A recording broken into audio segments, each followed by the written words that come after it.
Vamos falar sobre aquele capítulo da caridade verdadeira, né? Que é a caridade feita sem ostentação, sem interesse pessoal, que é muito difícil de ser feita. Uma vez se tratando de humanos, e os humanos são carregados de egoísmo e orgulho, tudo bem? A gente sabe que quando se fala em caridade, seja ela moral ou espiritual, estamos sempre sujeitos a um sutil desejo de reconhecimento. Quando a gente não recebe esse reconhecimento, a primeira coisa que acontece com a gente, e é humano, é natural que ocorra, é o melindre, é a mágoa, é o ressentimento. Sabendo disso, já temos a nosso favor um ponto.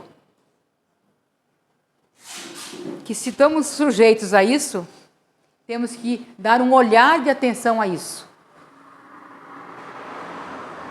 Como é que nós estamos reagindo quando fazemos o bem para alguém?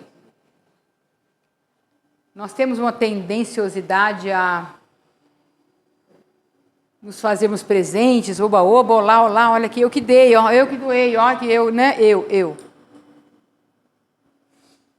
Personalismo. E muito difícil você ver alguém que deu alguma coisa, doou alguma coisa, fez alguma caridade, e alguém cita aquela coisa ali no meio do grupo, e ela fica calada e indiferente. A maioria ou dá um sorriso ou um sinal de que, mas não foi nada. Ninguém nem perguntou se foi ele que deu, ele já está se antecipando, não foi nada. Já falou que foi ele. Mas, para a gente não se desesperar, afinal, a gente não vai fazer isso só uma vez.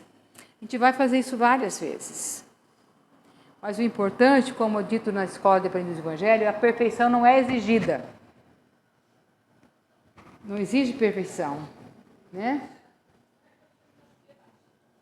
Mas quando Jesus disse naquele capítulo, sede perfeitos como o Pai que os criou, ele queria dar uma referência. Quando a gente admira alguém, a gente quer fazer igual. Mas a gente só quer fazer igual, a gente nunca vai fazer igual. Mas eu tomo como modelo para mim. Alguém que eu admiro. Ah, você tem uma blusa tão bonita, se veste tão bem, eu vou vestir que nem ela, porque ela se veste bem. Mas eu nunca vou conseguir ser ela. Mas eu tomei ela como modelo do que eu acho bom. Ninguém imita o que é ruim, só se estiver doido. Então a gente vai começar a imitar aquele que foi o maior exemplo de todo mundo, que é Jesus.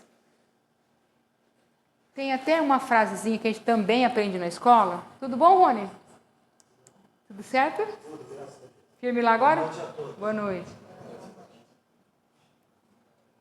Firme lá? Tá. E quando você se depara com uma situação, e olha, às vezes eu esqueço disso, mas é um norte para a gente se pegar e entrar no equilíbrio. É uma dica bacana para você não cair no buraco. O que Jesus faria se estivesse no seu lugar? Faz essa pergunta. Na hora, nego. O ego cai por chão, o egoísmo se esconde atrás do muro, o orgulho sai de fino envergonhado. Porque se você for fazer essa pergunta, imediatamente a sua consciência, que é a essência de Jesus em você, vai responder que não é bem como você estava querendo fazer. Que Jesus faria de outra forma. E aí você vem, pensa duas vezes e meio envergonhadinho, você repensa. Nunca façamos ou nunca tomemos atitudes quando uma situação está borbulhando, né? Porque você sempre é traído por você mesmo. Porque você está com os ânimos alterados, o seu milindre está mais do que latente, a mágoa está ali gritando no seu ouvido, a necessidade de se justificar ou chegar no outro e dizer que ele está errado, está também gritando para você, e você corre o risco de errar muito. Então, nada como, vamos deixar a poeira baixar. Essa expressão, deixar a poeira baixar. Então, tudo que Deus permitiu que Jesus nos trouxesse de ensinamento, não é porque Deus precisa de nós. Porque se o ser humano não for uma raça perfeita, eu também vou à falência. Deus, não. Deus se basta. Todos os exemplos que Ele deu e nos pediu que fizéssemos, é por puro amor a nós mesmos, para que nós fôssemos felizes. Amar uns os outros. Por quê? Porque você amando, você não odeia. Não odiando, você não sofre. Não emite energia ruim. Não traz para si o veneno que você acha que o outro está tomando. Então, você pode olhar todos os conselhos de Jesus, é para que você não sofra. E como Ele pede também uma boa relação entre as pessoas, essa boa relação ela implica em educação, cordialidade, né? Complacência, compreensão, atitudes polidas.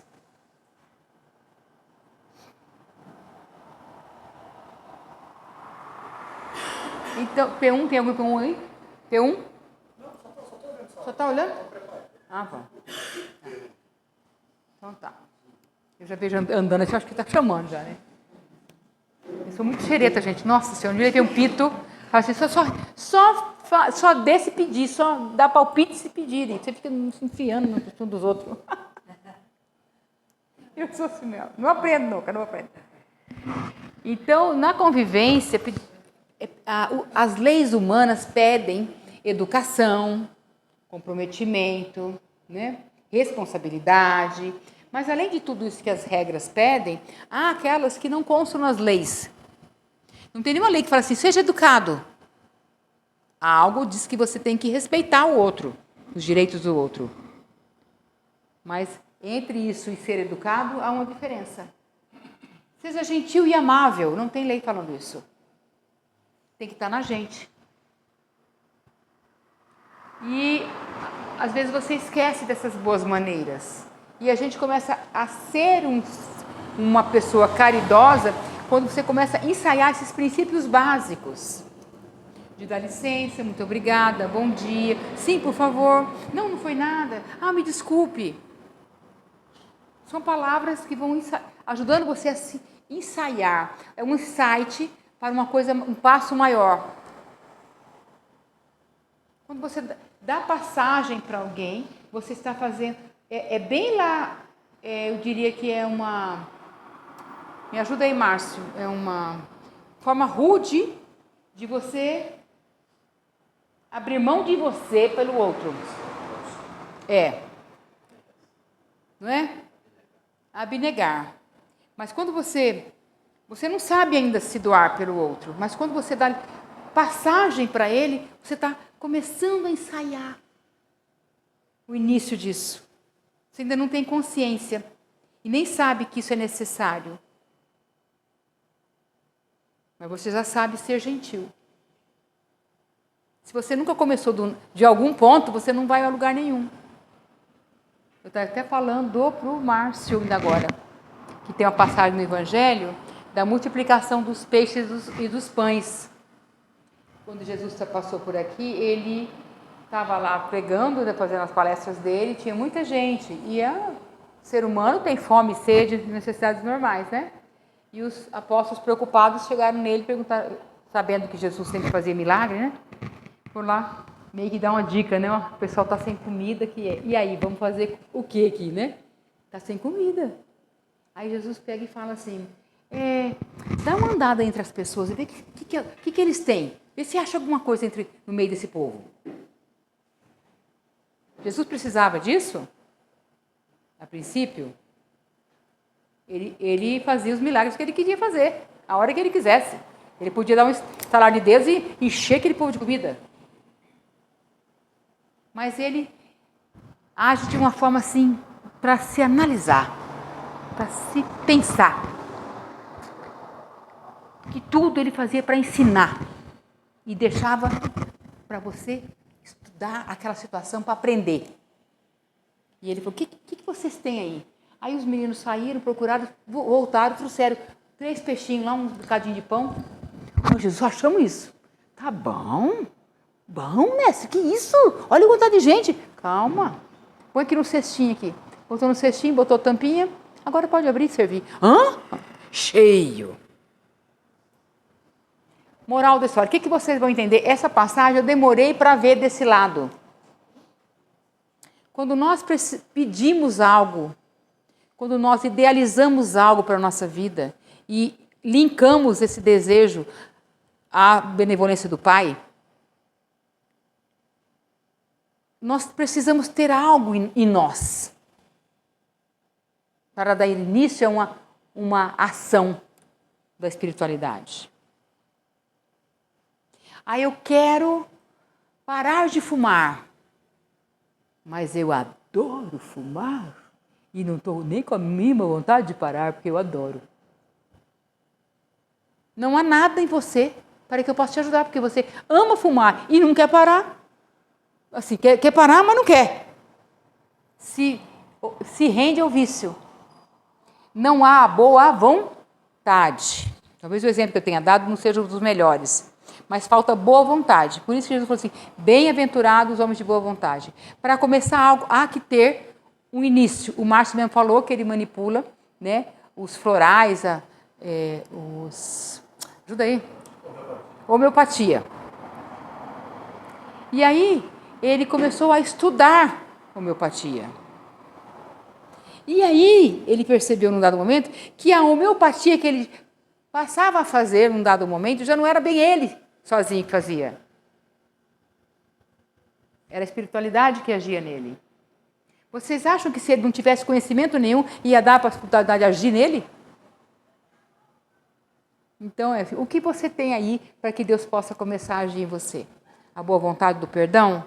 A boa vontade de esquecer uma ofensa? A boa vontade de ser uma pessoa melhor? Tem que ter alguma coisa. Então, nessa caridade que nós estamos falando hoje, que eu ainda nem entrei no assunto, que é você ajudar sem receber, sem esperar resposta, agradecimento, reconhecimento, eu diria que hoje é uma das coisas, sempre foi uma coisa muito difícil de fazer. E muitas pessoas, às vezes, deixam de fazer o bem porque não recebem reconhecimento. E a gente esquece que esse reconhecimento, basta que ele vê e ele recompensa você. Mas muitas vezes a recompensa não é na hora que eu quero, que eu estou esperando. Como nem tudo que eu quero vem na hora que eu desejo. E também de uma grande verdade que nem todo mal que vem a mim é um mal, especificamente como eu enxergo. Que às vezes é uma ação que no momento me parece ser um mal, mas que está simplesmente me proporcionando um bem futuro. Porque tem que sempre botar o amor de Deus frente às coisas que nos acontecem. E as provas, muitas vezes, é que nos deixam nessa corda bamba. Mas por que Deus permitiu isso? Eu não vou mais ajudar fulano, eu dou cesta básica todo mês. Aí eu vou lá no centro, né, Jorge? Eu vou lá, encaminho o pessoal para a sala de passe, fico assentadinho para ficar cruzado para a eleição da Cleo. E as coisas não estão boas para mim. Quem garante que você está fazendo o mínimo que se comprometeu a fazer e ainda está exigindo o máximo? Você não sabe o grau de débito que você tem? E aí faz um negocinho aqui, um negocinho, como diz o bireiro, e já acha que está fazendo muito. E Deus é ruim porque não reconhece. Mas aí é um trato, uma conversa entre Jorge e Deus, entendeu? Agora, quando a conversa é entre eu e a pessoa que eu ajudei, piora um tiquinho, porque Deus entende a minha fraqueza e vai para bobão. Está lá querendo tanta coisa, eu já dei tanto para ele. Eu queria aquela história do homem que era para cortar a mão, cortou só um dedinho, né? Exemplo. Era para ter perdido as 2 pernas e perder uma só. Porque às vezes nós não vemos o bem, só vemos o mal, o trágico. E aí eu ajudo, aí eu fico chateada porque não fui reconhecida e paro de ajudar. Ou então eu boto a perder uma ação no bem porque eu ajudo e quero reconhecimento. E a maioria das pessoas não vão te reconhecer, não vão te agradecer. Você nunca vai agradar todo mundo o tempo inteiro, né? Então, você, por exemplo, no decorrer da sua vida, você tem filhos? Então, mãe é um bom exemplo para lidar com a resignação. Resignação é aceitar os fatos como são, sem se revoltar e continuar amando, né? Filho vem no mundo para provar o pai e a mãe. Então você ama, ama, ama, ama. Daqui a pouco o filho dá uma resposta virada, que aquilo fica doendo 15 dias. Não fica doendo, porque mãe não deixa doer 15 dias. Mãe se derrete no primeiro sinal de fumaça e de bandeirinha de paz. A mãe se rende, o pai se rende também, não é? Mas não deixa de doer. Dói. Só dói porque aquela criatura tem peso para você. Aí é uma junção de dor, porque o amor que você deu não bastou para conquistar o ser amado. Esse tipo de sentimento não vai gerar mágoa, porque no caso de mãe e de pai, nem combina mágoa com pai e mãe. Mas já o filho já vivencia esse negócio contrário, porque ele já não vem no patamar de compromisso de amor como o pai e a mãe vêm. Olha só para você ver. Eu diria que ele é mais frágil nesse quesito de amor. Então, ele se sente no direito de ficar mesmo revoltado com o pai, ficar sem falar com o pai anos. Porque, na verdade, quando a mãe e o pai, quando dois espíritos vêm como pai e mãe, eles vêm com uma assessoria para vencer no amor. Vamos supor que a Flávia venha com um compromisso de receber como filho um desafeto, né? E aí é mais fácil para ela amar esse desafeto porque ela está na condição de mãe. Se ela receber esse desafeto como um vizinho, como um primo, como um irmão, não ia dar certo. Então, esse auxílio a mais vem na condição escolhida. Como eu vou voltar à Terra para lidar com o meu desafeto? Eu vou como mãe.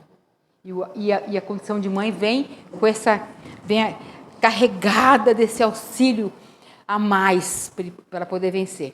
Por isso que muitas vezes uma relação de mãe com filho difícil é sempre um sinal de misericórdia do Senhor para permitir que ele venha reparando certos males causados e não entre em colapso com o compromisso. Porque ele tem um amor. Agora nós, réis mortais, o vizinho, você sempre cuidou do cachorro do vizinho, quando ele ia viajar, botava água nas plantas, um dia você foi viajar, o vizinho falou que ia cuidar, e não cuidou nada, sua planta secou, o cachorro quase morreu de fome, aí você fala assim, ingrato, nunca mais ajudo. É natural, né, que a gente reage assim no começo? Mas a gente vai na escola, no centro, e aí tem um negocinho que incomoda, esse bichinho incomoda, tal de consciência. Você quer fazer do jeito, o bicho chama para ir fazer do outro. Você quer fazer, o nego não deixa. Não é não, Márcio? Nesse dia. Eu não vou mais no centro, quero nem saber, esse povo não quer saber, só eu, né? A consciência fala assim, você que escolheu, criatura. Não, senhora, vai lá. Né? Mas deixar de sentir você não deixa. Mas a consciência já grita e você, meia volta, vou ver.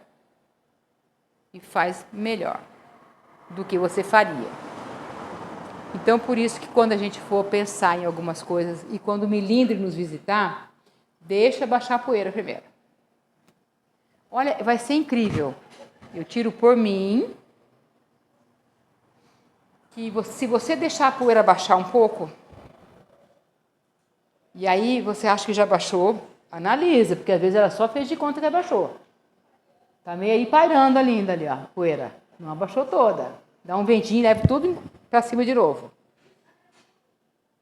Que ventinho é esse? A recordação do fato. Porque você não tem amnésia, você lembra do fato. Aí vem de novo aquilo. Aí arde de novo. Dói a ferida. Aí você quer fazer todas as besteiras de novo. Então deixa passar o tempo suficiente. Observou? Não está ainda assim 100%?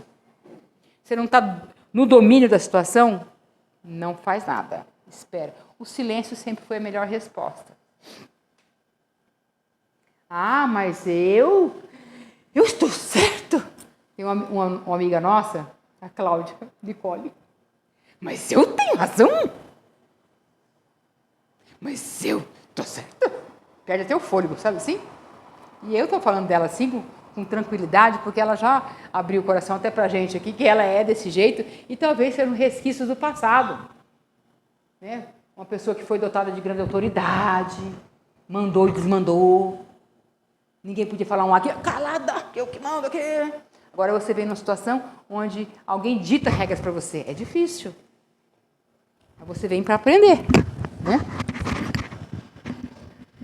Então, essa caridade que nós temos a oportunidade de fazer, a gente vai aprendendo, como eu falei, nesses resquíciozinhos.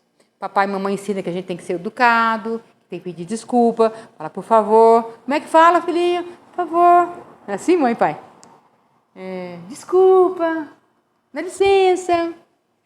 Aí a vida vai levando você pelo caminho e você vai percebendo, de acordo com a sua consciência, porque essa consciência do bem já vem com a gente, desde sempre, desde quando fomos criados como espíritos, ignorantes, lá no passado, que nós devemos ser pessoas do bem. Então já começamos a desenvolver a compaixão pelo outro, olhar e se apiedar, né, da pessoa, com que dó. Né? A complacência de se colocar no lugar do outro, entender o outro. Olha, mas se fosse eu, será que eu não estaria fazendo a mesma coisa?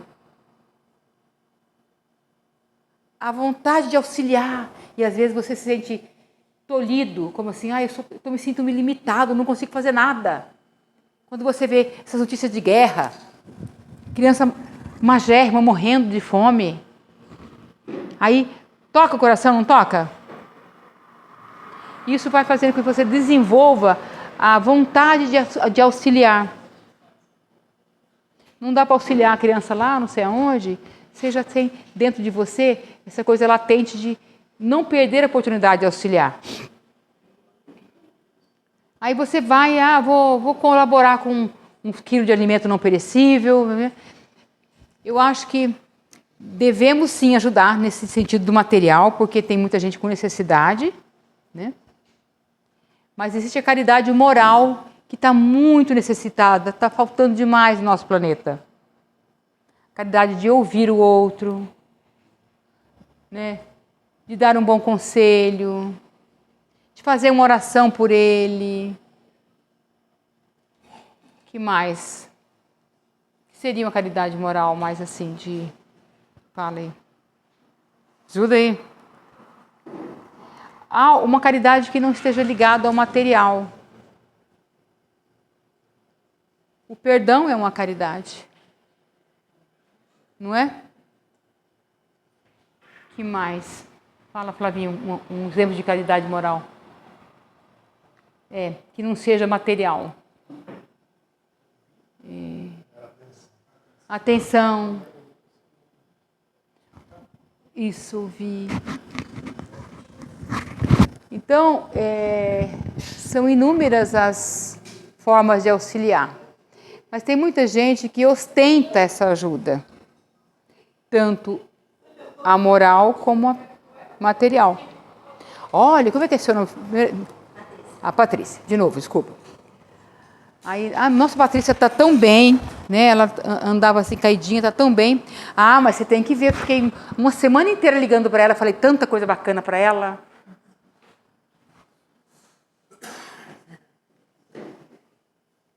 um exemplo de caridade moral que eu perdi a oportunidade de ter frutos dela. Ela ganhou os frutos. Mas eu que fiz, já recebi a minha recompensa, né? Porque Jesus já fala, se você fizer muita propaganda daquilo que você fez, você não precisa receber recompensa lá de cima. Você já recebeu. Né? Então, o que o Jorge falou, a vaidade cria milindres, a vaidade é irmãzinha gêmea do orgulho, da prepotência. E se a gente não trabalhar esses defeitos que a gente traz no nosso espírito, são falhas morais, né? Você vai tropeçar a vida inteira e vai estar incidindo no mesmo erro. Então, com o passar do tempo, você vai se conscientizando dessas coisas, aí você fala, é melhor ser feliz do que ter razão. Deixa o outro bater o pé, falar que ele tem razão, gritar, espernear. É assim que você quer? Então, pô, fica assim. Tá certo, é você. Seja feliz. Né? Não, quero ser feliz.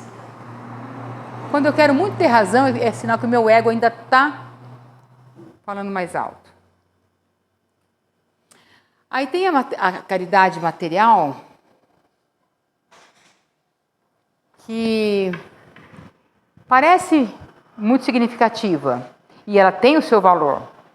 Só que aí, eu sou muito rica, um exemplo, sou muito rica. E aí eu dou ali uma contribuição, mantenho uma família, durante um ano inteiro, mantenho a família. É louvável, a pessoa vai ser ajudada, o mundo maior vai estar sendo grato. Mas aí fez falta para ela. Fez falta para mim essa ajuda que eu dei mensalmente? Pois eu sou rica pra caramba. Podia até ajudar mais 2 famílias, 3 se eu quisesse. Mas eu já me sinto a bambambam por ajudar uma família e divulgo isso. Aí numa reunião você está falando da necessidade de entrar numa ação de auxílio aqui no centro, aí eu falo assim, então gente, tem uma família que eu ajudo, já tem um ano que eu ajudo essa família, né? E elas estão precisando também de algumas coisinhas a mais, mas se der, porque eu já ajudo. Já falei que eu ajudo. Mas às vezes eu não resisto à tentação de falar. Aí eu já começo a ser mal vista pelo grupo. Olha a exibida lá, quer ver que ela vai falar que ajuda? Quer ver? Então já é uma reação esperada. Então eu já passei uma pessoinha, né? Não muito quista.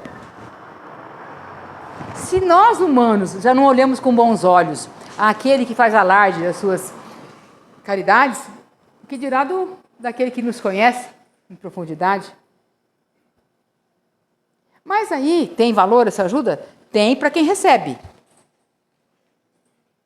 E tem para quem dá, na medida que ele tem um crédito no arrependimento. Puxa vida, eu mandei mal, né? Acho que não vou falar mais que eu ajudei, não. Mas na próxima reunião ele fala de novo. Então, no período, olha só que como Deus é bom. No período que ele se arrepende, ele ganha o crédito. Só que esse vai e volta, não é progresso. Se não é progresso, chega uma hora que eu não tenho méritos mais. Porque eu sei que é errado e continuo fazendo. Aí tem o Jorge, bem pobrezinho. E o Jorge também quer ajudar. Mas o Jorge só ganha o salário mínimo. Mal dá para as despesas. Mas ele vai lá e dá um tantinho lá. Ajuda. Fez falta isso para ele? Talvez faça falta. Mas ele deu. Qual mérito maior vai ter? Aquele que tem muito, dá um tanto, um pouco, ou aquele que tem muito pouco e desse pouco ainda tira para dar para o outro? Engraçado que as pessoas que mais ajudam são as que elas dividem, né? Às vezes a pessoa tem sobrando, não tem a obrigação, mas tem sobrando a pessoa. Faz aquela doação. Olha o exercício. Como nós estamos na semana do Silvio Santos, aí tem um monte de coisa que tem ouvido. Né? E ele mesmo disse, se você pensar assim, não dá para acreditar que ele pensa, porque aparentemente ele era uma pessoa humilde. Mas que você tem seus objetivos, conquiste suas riquezas, vai viver uma vida humilde ou de classe média e ajude o próximo. Isso. Olha o outro. Porque ninguém é proibido de ser rico. Pelo contrário, Deus quer você próspero. Se agrada, a espiritualidade se agrada em ver o filho prosperando, saudável, rico em abundância de saúde, de amor, de amizades, né? E às vezes as pessoas entendem errado isso e criam uma imagem mental que não deixa ela prosperar, porque acha que é errado. Porque tem uma passagem no Evangelho que fala, é mais fácil um camelo passar no fundo de uma agulha. Na verdade, quando Jesus... Eu nunca entendi, sabe, esse negócio de camelo no fundo da agulha. Eu falei, o que é louco? Não, mas jamais um camelo vai passar no fundo da agulha. É doido. Mas, na verdade, era um tipo de linha, na época, que era uma linha mais grossa. Umas cerdas mais grossas, feita de crina de cavalo. Então, ele fala que era mais fácil essa cerda passar pelo fundo de uma agulha do que um rico se salvar. Por quê? Não está condenando o rico. Ele está dizendo do perigo que o rico enfrenta frente à materialidade, às tentações. A fuga da espiritualidade contida na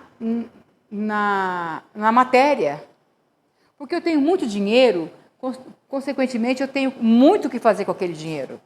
E tudo é muito para mim, para saciar o meu ego, os meus desejos, as minhas vontades. E não está errado, desde que você não deixe o dinheiro ser o senhor. Sim, você ser o senhor dele. Quando você deixa o dinheiro ser o seu senhor, você vive para servir ao dinheiro e tudo que ele pode dar. E aí, o distanciamento da vida espiritual vai se tornando maior. Porque o apelo para você viver o material, com tudo que o dinheiro pode oferecer, é muito grande, gente. Você acha que gente que é bilionário, que pode dar um sinal, tudo está no seu pé, ele vai lembrar de rezar? A não ser que uma doença pegue ele aí de repente, né? Mas se tiver tudo bem, pabuf, dorme, acorda no dia seguinte, vive, pabuf, dorme... Né? Roda gigante, círculo vicioso, sem parar para pensar, porque tudo que ele quer tem ali. Enquanto que na dificuldade você clama por auxílio. E clama a quem? Se não é para um Deus, que cada um tem uma fé, né? É para algo maior que você. Porque eu não vou pedir ajuda para alguém pior que eu.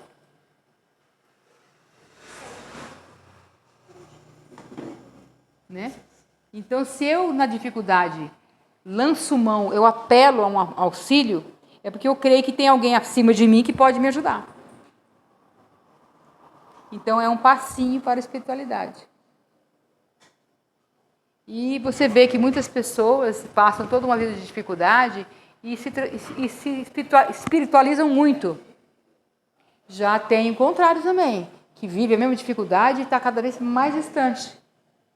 Porque é o bem sofrer e o mal sofrer. Tem uns que sabem sofrer, outros já não sabem sofrer. Mas a oportunidade é dada a todo mundo igual.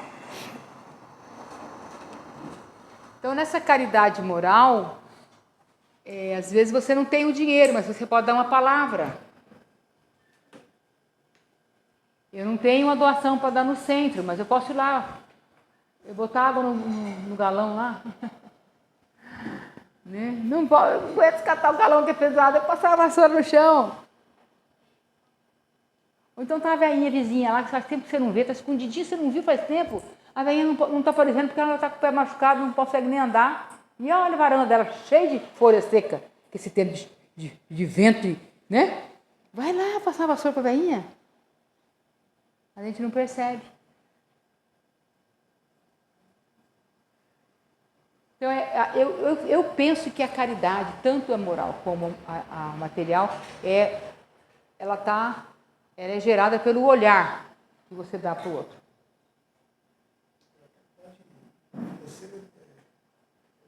É mais fácil. A moral é doação. Doação. É abrir mão do seu tempo, de si, dos seus interesses. Deixar de fazer uma coisa na sua casa para fazer na casa do outro. E tem inúmeras.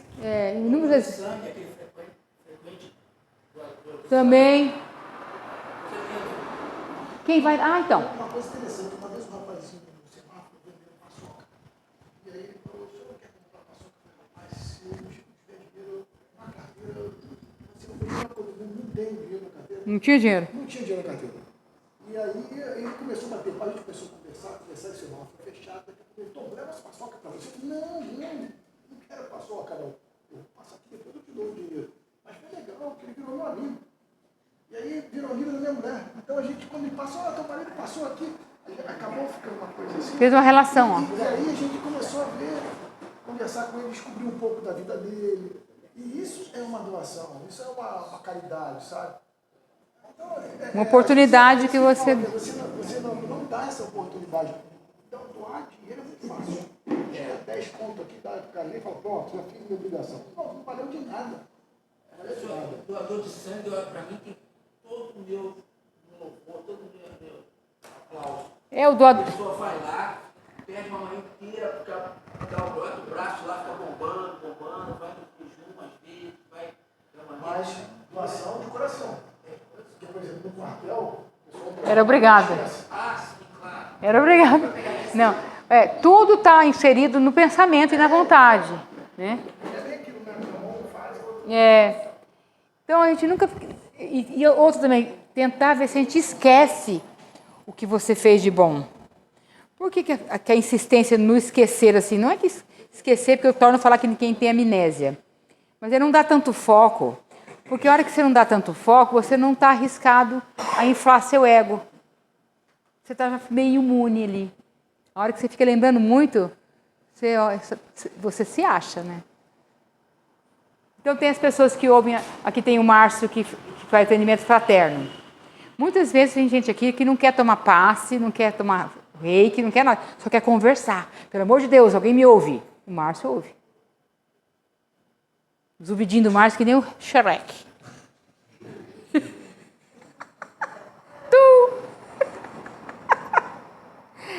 E é bênção. Não são deles os orelhinhas dele. O orelhinho, quando abre assim que nem um xereque verde, não é mais dele os ouvidos.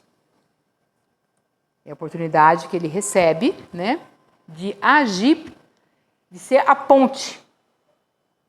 Porque às vezes Deus quer tanto ajudar um filho e não tem como. Ele fala assim, vai lá, nascer, tem um Márcio. Vai lá. Né? Curso aí de oratória, né? O Márcio é um curso de escutatória. Escutatória. Isso, gostei de ver o escutatório do Márcio, é isso mesmo. Né? E aí tem um grupo de trabalhadores, um exemplo aqui no centro. Nós temos um grupo de trabalhadores que temos o mesmo objetivo, que é levar a casa da melhor forma possível, né? Em harmonia, como se fôssemos uma família. E a gente tem conseguido isso, graças a Deus. Mas às vezes não é tão fácil. Só é menos difícil porque a gente tem a vontade para aquilo. Tem a boa vontade. E aí é o que tendes aí para fazer essa boa ação? A vontade. Aí você tem a boa vontade, né, Celinha? E você é auxiliado. Aí você vem com garra, com vontade. Tá arrastando, estou cansado para precisar hoje. Eu estou um trapo, estou cansado, não vou. Mas precisa, tem que ir. Aí então eu vou. Aí quando você fala que vai, aí ele, opa, a pessoa vai, ajuda, aí pronto.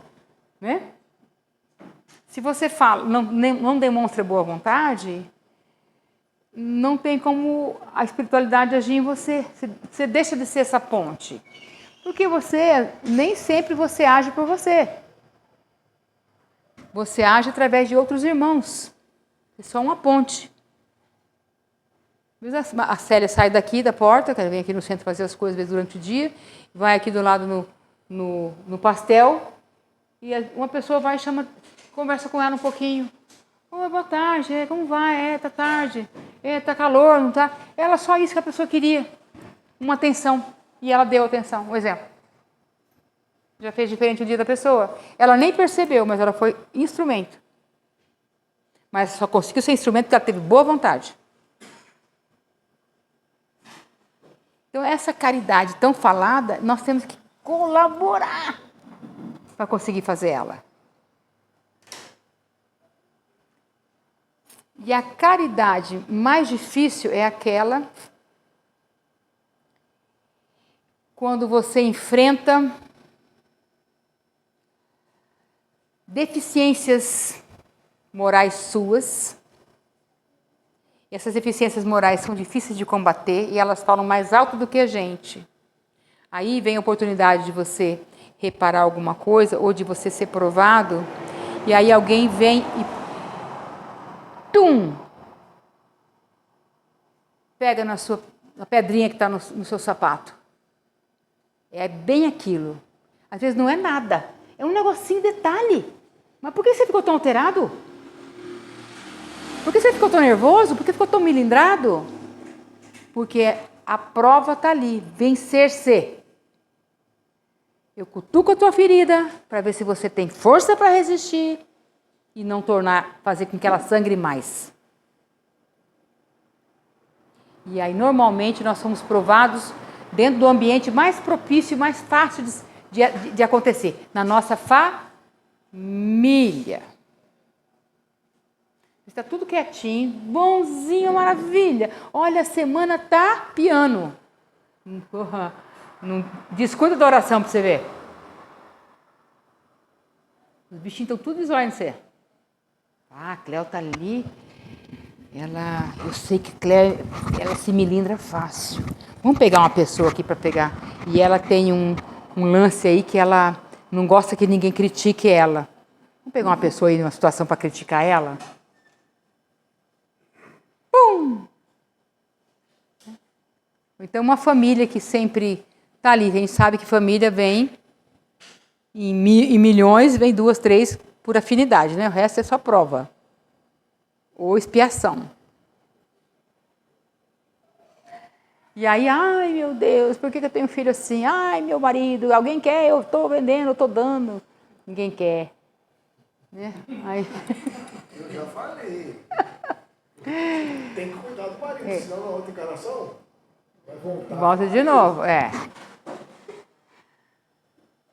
Por que é tão difícil? Porque é preciso. Então, essas ações no bem, nós estamos falando de caridade, elas nos dão crédito, vão amenizando, vão abatendo os débitos. É o carnê. Então, voltando, quem aqui tem algum exemplo de vitória numa situação semelhante a essa que nós estávamos falando? Não precisa dar nome aos bois, só fala aqui, tem uma situação assim, eu venci. Ai, credo. Por isso que o povo dorme, que só eu falando a mesma voz aí, né? Quer dar um exemplo, Jorge? Pago. Não? É tudo anjo, vem aqui só para ser luz. Não tem prova, não tem expiação, ninguém, né? Agora o Márcio eu sei que é, né, mãe? Então, na nossa casa é sempre o risco maior. Como eu disse que a mãe, ela vence mais fácil essas coisas, porque ela vem com o atributo do amor.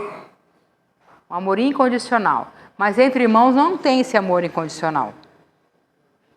Pode ser que venham 2 espíritos que não se afinizam e vão até um ponto numa belezinha, num dado momento, aquele canal do passado abre e você vira o gato que arrepia.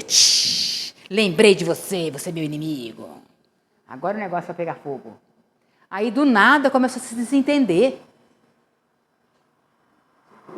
Ou então chegam os agregados, trazendo a discórdia e a guerra. Né? E você não entende por quê. Porque é o lugar mais ideal. Não dá para você ser provado uma pessoa, um espírito em débito com o outro. Um aqui, o outro lá nos Estados Unidos. Que é mais difícil. Pá. Eu conheci trabalhei com uns irmãos, Ah. já estão com 65 a 70 anos de idade. Sim. Eles têm uma casa espírita nessa cidade. Ah. Ele lá para ele que está com ele há 1500 anos, é a quinta encarnação deles. Já tiveram encarnações que um matou um, o outro matou o outro, vieram para se recuperar, vão para 70 anos de idade e não se recuperaram. Foi mais uma encarnação e não conseguiu resolver. 1500 anos. Essa é a última encarnação. Misericórdia. É engraçado você estar falando essa história, é verdade? Verdade?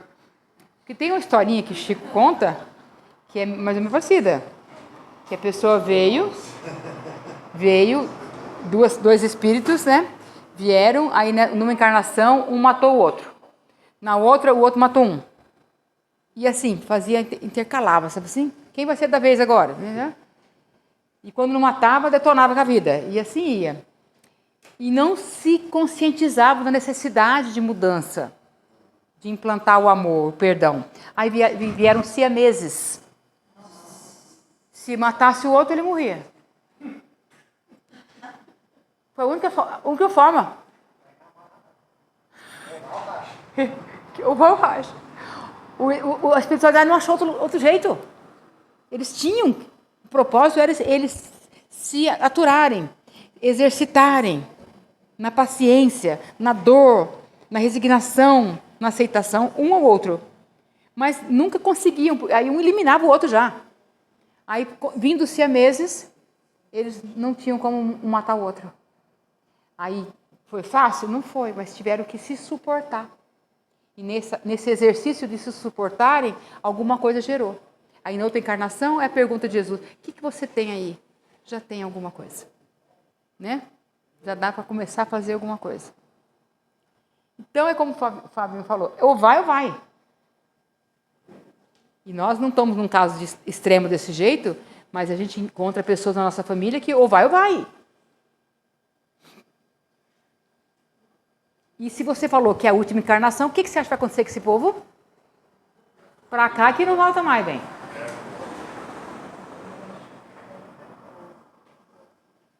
Né? Então, ainda com esses desarranjos, são muito próximos, muito ricos. Construíram um império juntos. Mas cadê? Pois então. Foi dada a graça do dinheiro, abundância, prosperidade. E o que era necessário eles não trabalharam. Talvez por isso mesmo. Porque não sentiram a dificuldade material para fazer sangrar ali o espírito buscar. Com certeza, pessoas em situações assim, elas sofrem muito, porque ninguém é confortável na ausência de amor. Ninguém é feliz sabendo que o outro não gosta de você. Tem que ter um equilíbrio muito grande para você falar: o problema é dele. Legal, é uma saída ótima essa. Olha, eu estando bem, eu não tenho ódio de você. Você tem ódio de mim? O problema é seu. Mas a emanação do sentimento é um negócio muito forte. Ela atinge você num descuido que é como se fossem mesmo dardos venenosos, flechas. Te põe para baixo mesmo se você não estiver preparado. Então está a prova da força da energia, que é tanto boa como má. Ela age na gente.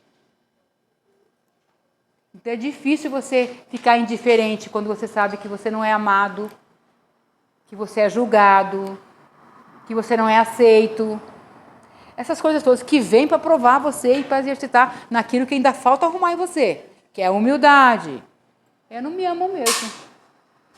E eu vou ter que aceitar isso, com humildade. E aguardar que quem precisa observar isso está ali te olhando. E esse vai fazer justiça para você.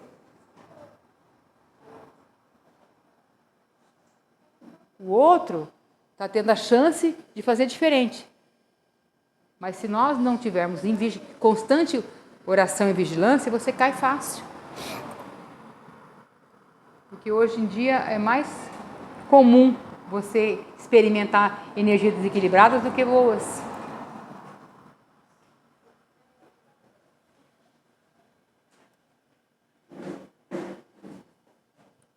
Numa casa espírita, por exemplo. Aí fala, a espírita, a pessoa é perfeita. Lê do engano, hein? Criatura não tem pai, sabe por quê? Um dia na escola de aprendiz de evangelho, falaram assim, né? Quem mais é dado, mais é cobrado. O aluno pegou a apostilinha amarela e foi saindo de fininho assim, né? Você vai onde? Eu vou ali, já vem. O cara ficou quase 2 meses sem aparecer. Aí voltou, tá? Mas depois ele confessou que o que fez ele levantar e ir embora foi o susto que ele levou com a frase: a quem mais é dado, mais é cobrado. Então ele falou: não quero saber de nada mais. Não quero aprender nada. Falando da coisa da intenção, né? Que naquela época o pessoal comia carne humana e tinha um peso X. Hoje você vai, mata um e come, tem outro peso, porque você já sabe o que é certo e o que é errado. Então, você não tem a consciência do mal, o julgamento é outro. Você não tem consciência. Você já sabe que não pode fazer, o peso é outro. Então, ser espírita é o tempo inteiro você sendo provado, porque você já conhece muita coisa. E aí os irmãozinhos vêm tudo em cima de você, né? Vou pegar ela agora, quer ver? Vamos ver se você sabe mesmo, se vai botar em prática. Nossa, aí é difícil, né? E a gente vem numa casa que nem essa, na maioria das vezes, trazidos por irmãos que nos amam. Porque não é porque eu estou na doutrina que eu vou defender a doutrina como sendo a melhor. A melhor doutrina, ou melhor religião, é aquela que transforma você numa pessoa melhor. Não adianta eu vir aqui no centro, estudar tudo, tomar passe, e trabalhar no centro, participar das atividades da casa e não fizer a tal da reforma íntima. Não me transformar numa pessoa melhor. Aí eu sei tudo direitinho, eu sei de cor e salteado a receita. Tá? Mas eu deixo a receita parada ali no canto e não faço o bolo. Nada vai acontecer. E quando nossos irmãos nos trazem numa casa que nem essa, eles trazem com um propósito. Muitas vezes você tem um compromisso assumido lá no passado, que você precisa cumprir tal missão, e você só vai conseguir cumprir essa missão se você tiver alguns atributos, ou se você for cuidado em tal aspecto, ou se tiver uma consciência maior acerca de... Você não tem que ficar numa casa espírita, você tem que simplesmente tomar o conhecimento necessário para se tornar uma pessoa melhor. Às vezes você vem, vivencia por um tempo, aprende o que precisou aprender, bota em prática aquilo que você determinou botar em prática, se torna uma pessoa melhor. Foi o quê? Um caminho. Nunca mais apareceu. Sementinha já foi plantada e hoje você acolheu. É óbvio que você seguir na doutrina é um investimento que você faz na sua própria vida real, quando você for daqui, né? Mas às vezes você não persiste, não persevera, mas um pouco de tudo aquilo ficou. Nada se perde. Quando você vai ali tomar um passe, você recebe uma cura, você nem percebe que recebeu a cura. Você liberta, através de outras energias, um irmãozinho que estava com você, que por ignorância achava que tinha que ficar com você, e não quer seu mal, mas ele quer estar do teu lado e a energia dele não está fazendo bem para você. Aí você é trazida para não ajudar você, mas para ajudar o irmãozinho que está contigo. É caridade também. Acabou? Então tem N formas de você fazer o bem, né?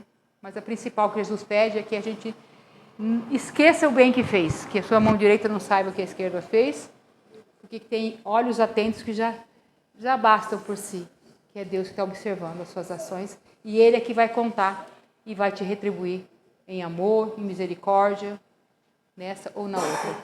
Tá bom? Vamos encerrar?